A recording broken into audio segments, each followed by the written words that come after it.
So spin is maybe one of the most important parts of wedge play, wedge control.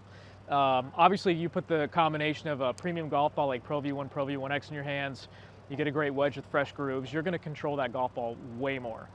Out here at the highest levels of golf, these players are constantly making sure that these grooves are fresh, but they're doing it in a really brilliant way where they are making sure that the higher lofts are fresh more often, because that's where that spin decay is starting to show much faster. And then the stronger lofts like 46 or 52, those are the ones that you can keep for longer periods of time.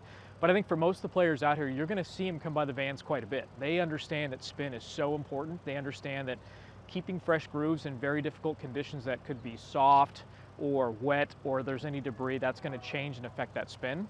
As far as changes go with that golf ball, it's going to go a little higher. We could see erratic carry numbers, so some are going to go long, some are short. Most of them, however, are going to go short because they spend all their energy going up into the sky. So when players see that higher launch angle, there's a pretty good sign that spin has been reduced and they're losing control of that golf ball.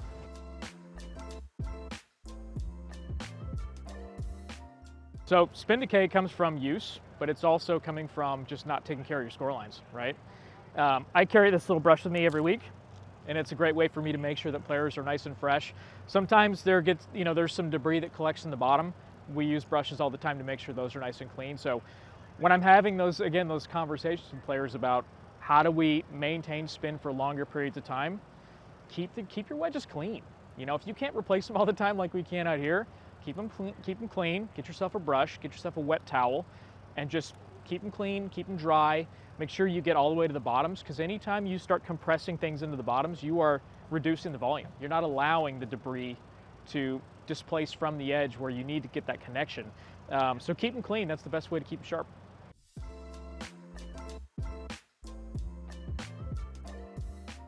Yeah, so I brought your most common PGA Tour setup here. So 4610 F grind, 5012 F grind, 5610 S grind, and a 60T.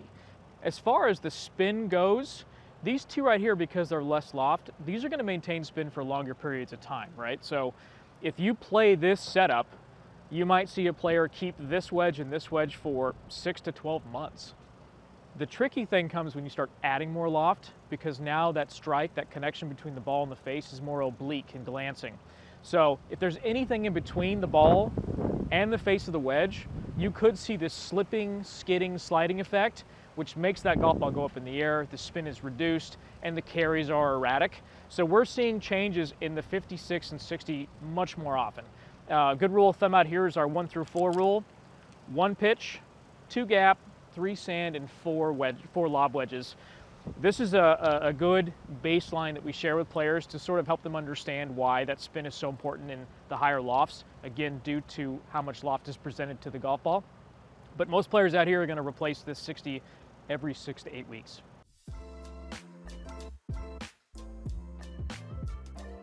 We're looking at anywhere between 10 and 11,000 RPMs is probably that sweet spot. 10 on the lower side, 11, sometimes 11.5 is what players are going to see and how well they keep their launch windows down. So, 10,000, 10.5, same here. And then as these players are hitting these higher lofted wedges, you're going to see those spins increase if they keep their launch windows sub 30 degrees. So that's one of the things that we'll share with players on the range is when we are identifying the proper grind for players, we're doing that through launch windows. If you can help players find low launch windows, they're hitting their carry numbers, they have great spin and stopping power, and you're essentially giving them that perfect combination of how do I get my Pro V1 to stop on that green exactly where I want every time.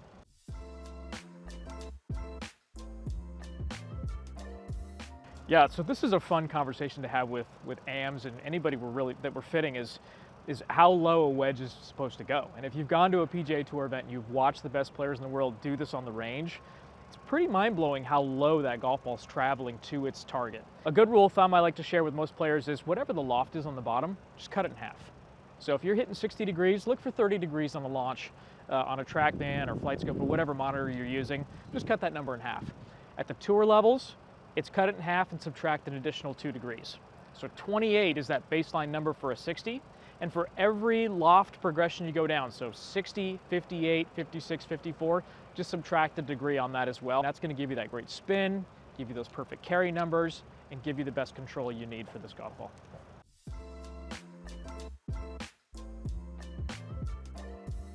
So grooves are something that we think about every day. I'm asking players all the time, do you have enough spin? Do you have too much spin?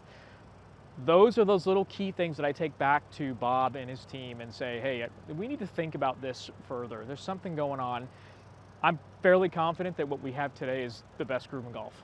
Our team, Kevin Tassistro and the team back home, they've done an amazing job of studying so many different variations and discovering what the two best variations are for us. We have a narrower and deeper groove in 46 or 54, and a slightly wider and shallower in 56 up to 62. That's on purpose, right? We know that the stronger lofted wedges just need to have more depth to compress debris so we can get the edge of the golf ball to connect with the edge of the groove. And then as you start to open up that face more, now we need to stretch things out so that golf ball can slide in there a little bit easier. That's where we have that slightly wider groove that's a little shallower.